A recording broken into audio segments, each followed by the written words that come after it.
When is failure not an option? Skydiving. If at first you don't succeed, skydiving is probably not your thing. Abraham Lincoln. Nat, everyone is allowed to jump out of a plane without a working parachute once in their lives. There is simply no evidence from systematic double-blind randomized trials that parachutes are an effective remedy to death and injury caused by striking the ground after falling out of planes at typical flight altitudes. Did you know that 1 in every 5 don't even make it to the ground? Those multiple choice questions that some teachers put in Kahoots where all of the answers are correct. Time runs out, you lose. It fucking sucks when your entire class gets it right and it's all green and then it's just you alone with the red screen. Yeah, that was correct, but what's the most correct? When you're Gene Kranz but have 3 astronauts stuck in space. This is what I thought of when writing the post lol.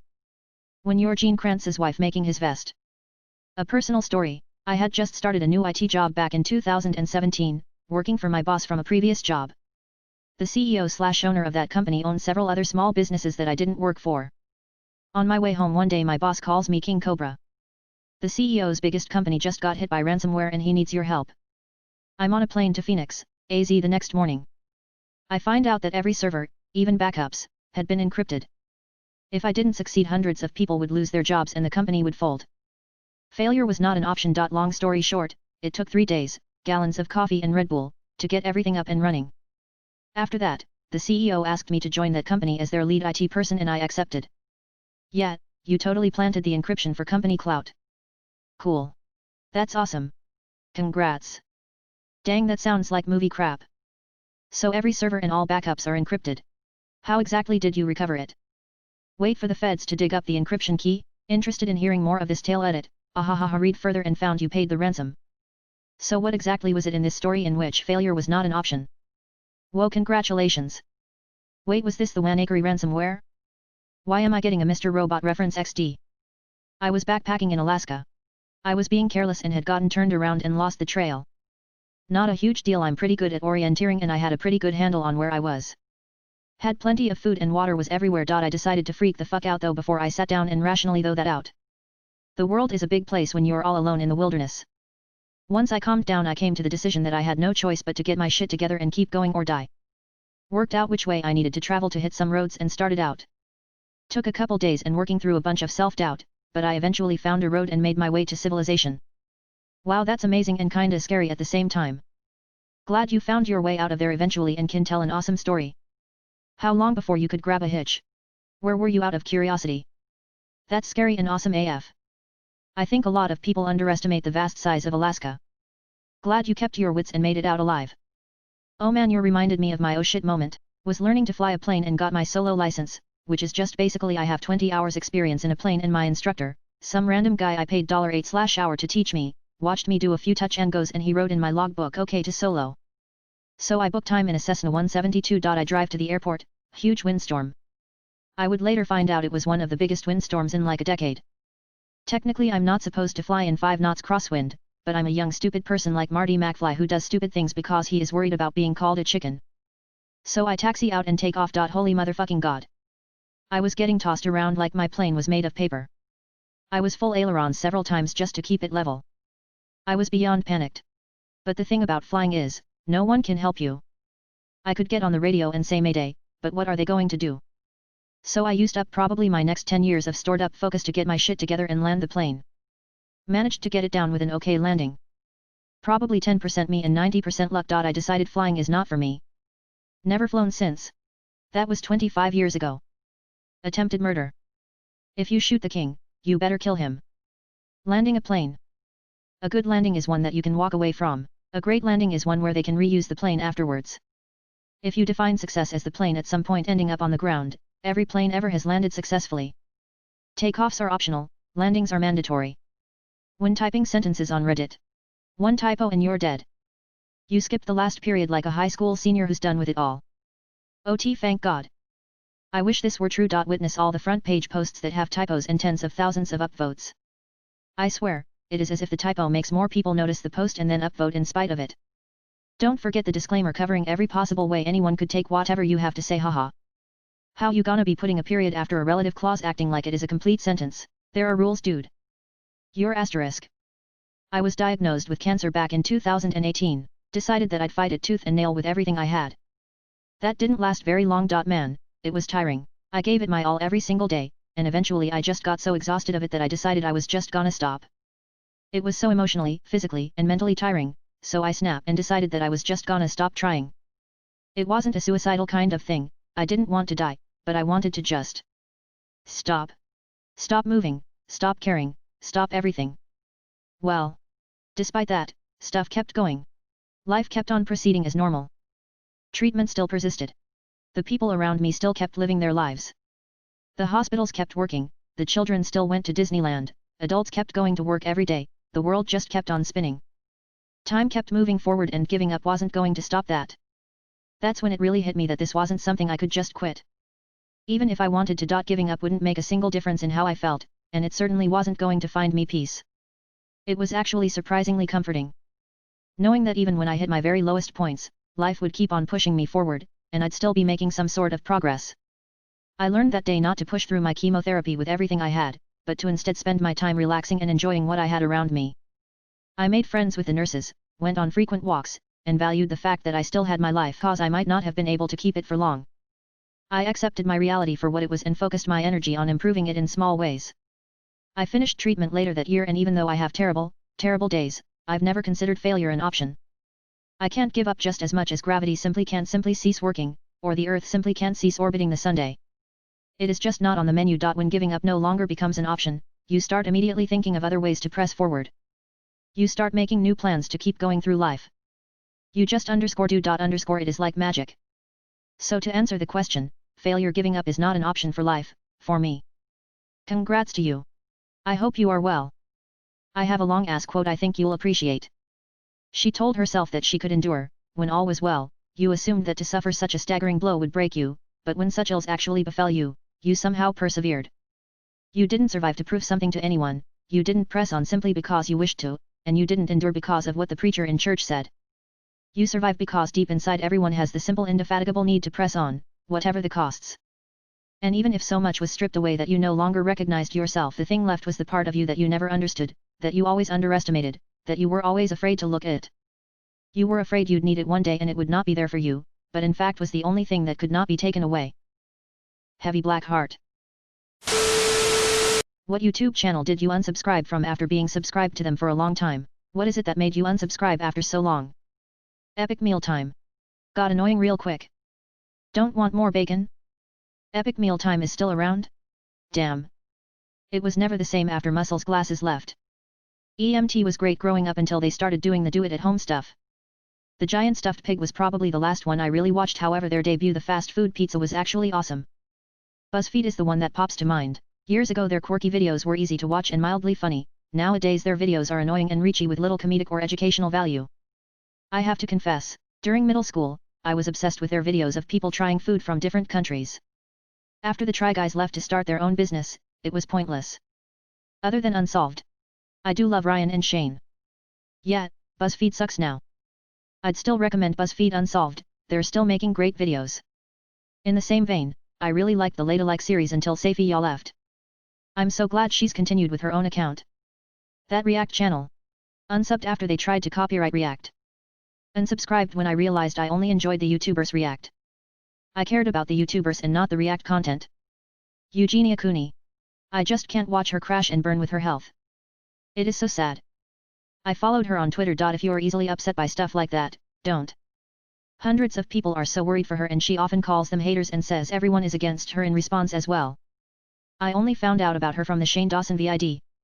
I didn't sub but check in every so often. Her most recent video is terrifying. Horrible to watch someone go from getting better to hitting rock bottom. And there really doesn't look like any hope is there for her with an apparently enabling mother. Worst one in this thread TBH. She looks like she is about to pass away soon. Social media attention is enabling her delusion even more. I don't think she believes the comments telling her to get help. Sweats in 2016 Leafy fan. I was super into Alex Day and Tom Milsom as a teen. I found them attractive and fascinating and I got super obsessed / devoted to them, bought all their merch and CDs and had watched all their videos dozens of times. When I heard about all the allegations it totally crushed me because I'd convinced myself that I actually knew them. It was my first big wake-up call that online personas are very accurate, but it felt like a death to a part of my youth at the time. I feel that. I remember liking Charlie Sokol but growing up makes you realize these people are just personas, not personal. The allegations on Alex slapped me in the face too.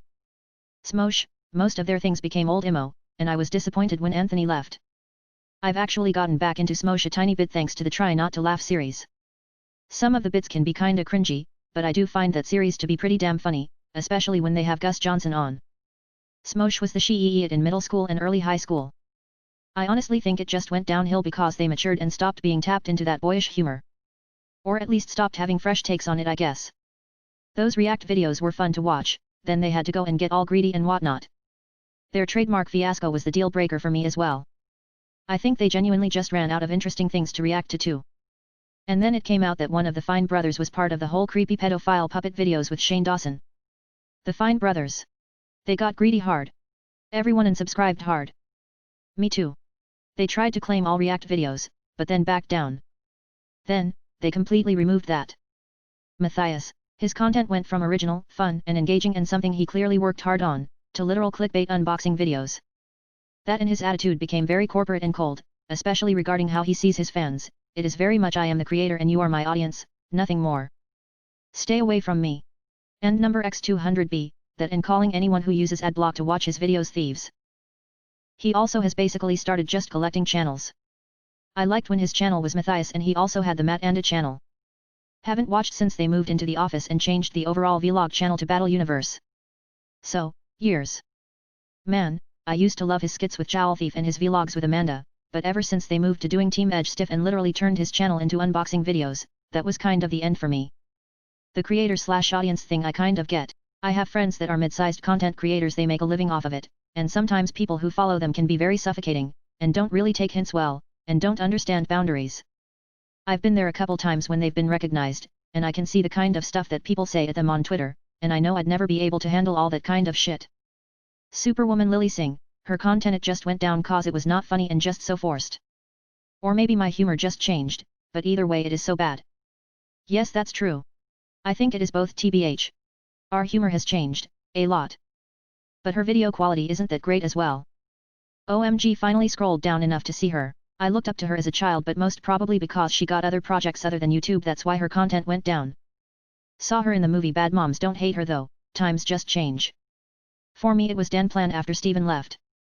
Dude. When I woke up and I saw that on my recommended, my heart dropped.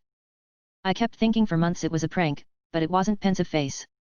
Gosh, Onajan, I used to watch his crap when I was 14 and dumb, then started to hate him and moved on.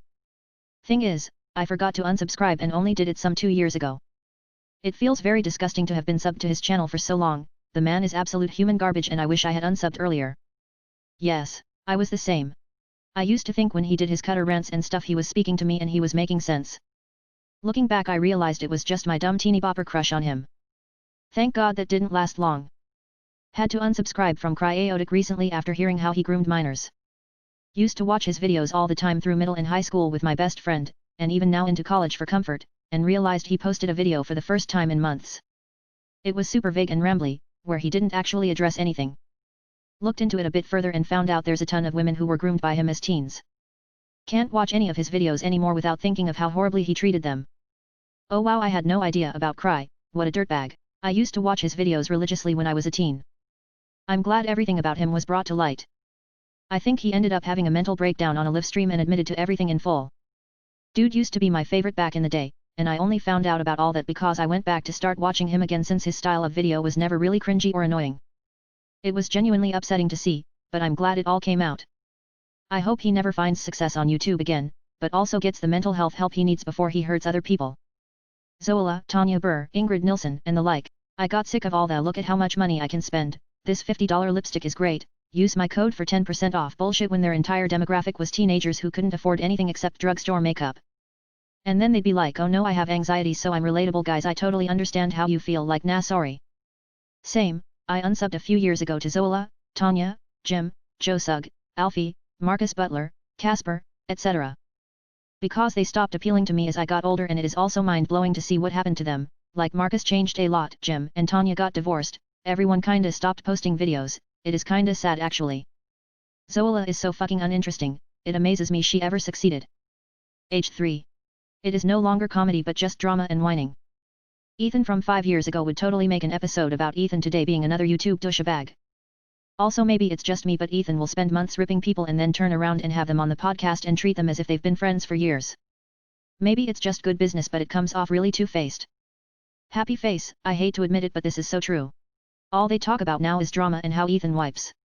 The number of YouTubers who don't seem to understand that I don't give a flying fuck about your YouTube drama is quite high. I mean, I guess enough people care about it for them to keep going, but yet, I'm not one of them. I watch YouTube videos for entertaining/informative videos. And while I don't mind the occasional update about what YouTube is doing if it is interesting, if that's all your channel consists of, I do not care. If YouTube isn't viable for you, then host somewhere else, or expand your revenue stream outside of it, or whatever else. I don't really care, but if you are going to stay and want me to click on you, then make some good content. Imagine walking into a restaurant and the owner just comes up to you and rants for 20 minutes about how bad the industry is when all you want to do is order dinner. That podcast pretty much killed the channel. I was subscribed to Channel Awesome for years, but then when I discovered that there were movie reviewers that didn't sound like their balls were constantly being pinched and every other bit wasn't a skit, I left for greener pastures. Those skits are so painfully unfunny too. I mean, I haven't watched his channel in 3 years, but I'm gonna assume he is still doing the unfunny skit thing. The king of random just wasn't the same once Grant basically stopped participating, and now is way worse after he died. I unsubscribed a few years ago when everything became about liquid nitrogen. TBF, the cool stuff I originally subbed for, like the HHO generator, YouTube told him he can't do anymore because it is dangerous or something. Super sad he died though. That channel was one of better science experiment ones for a while. They went from actual backyard science and engineering to arts and crafts. Dan TDM, Preston Plays, Unspeakable Gaming, Lazarbeam, Musilk, Just Dustin, Popular Mose. I just got bored of them, especially Lazar, Dustin, and Musilk. Their vids were just more and more of the same things with slight changes. Popular MMOS went downhill, not an a this sucks but more of a how much happened when I was gone. And what happened was sad. The TF2 community really ostracized Musilk. He started off pretty good, but it became clear after Overwatch and then even more so his move to Fortnite that he was in the business for whatever would make the kids happy and pull in views, not for love of the craft. The community just had it with him when we returned to TF2 for a video after one of the voice actors died, and wasn't very respectful at all to the game that he started off on. Unspeakable is just unspeakable. He clickbaits and steals content now. Redditors who cut their grass at 7 AM on Saturday morning and wake up the whole neighborhood, why do you do it? Because my parents made me edit. Wow. This blew up. Every Saturday growing up my dad would come wake us up between 6 and 7 to do it. He said it was to beat the heat, but I learned quickly that it's just because he was an asshole. If I had gold, you'd get it. Hijack this comment, most cities have noise ordinances that prohibit lawn care before 7 a.m. However, other cities like mine prohibit lawn care before 9 a.m. so we have to wait to mow the lawn in order to comply with noise code. Regulations on lawn care can usually be found under construction noise regulation and exemptions mostly because leaf blowers get so many complaints. I recommend checking out your city, state, and country noise codes if you haven't. If had two dicks you'd get both no or replies. Because 5 a.m. seemed inappropriate. Edit, typo. Noise ordinance is up at 7 most places ID cut at 6 o'clock but that's against the law. I think this is the real reason. No or replies. Neighborhood's asshole rooster woke me up at 6:30 so I might as well mow. What a cock. As someone whose mum owned chickens in a semi-residential area I can only apologize but she couldn't get chickens without taking the rooster too. If it is any consolation it used to annoy the hell out of me too. Australia's 5:30 am chorus of kookaburras laughs in my direction. Continue this thread. No or replies. I used to have a neighbor that I guess wanted to take advantage of the headlights on the front of his riding lawnmower so he would mow after 10 p.m. at night. It didn't keep me from sleeping but it was weird to hear a mower going at bedtime. My neighbor mows after dark with a headlamp. He started out using a handheld flashlight. I don't care if he does it, but I'm dying to know why. Had a friend go on a drunken bender when his wife was out of town for the weekend. He got home from the bars and realized he hadn't cut the yard, so he did it at 2 a.m. Later that day she shows up, there's a trail of cut grass through the house and he's passed out in bed fully clothed. After a while he goes outside and his next door neighbor says thanks man, I appreciate it.